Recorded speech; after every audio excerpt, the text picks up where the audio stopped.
Dakar a abrité une rencontre tripartite sous-régionale portant sur la lutte contre les violences et le harcèlement dans le monde du travail, ainsi que sur l'égalité de rémunération et de carrière entre les hommes et les femmes. Améliorer ou en tout cas réduire l'écart si ce n'est pas l'effacer.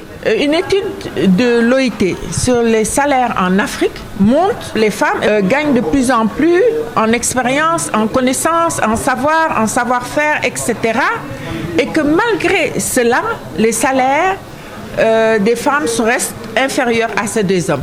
Des réformes doivent s'effectuer pour corriger cette discrimination afin de permettre aux femmes d'accéder à une véritable autonomie économique. Parce qu'il y a aussi une question économique. Si les femmes continuent à gagner moins, ils ne vont jamais être capables de vraiment être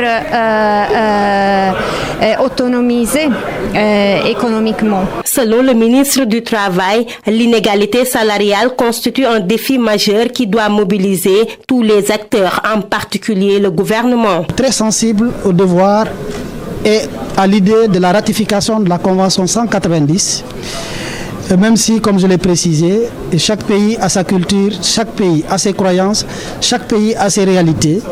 Il doit falloir qu'on en tienne compte. Et le Sénégal est un pays ouvert en matière de ratification de conventions.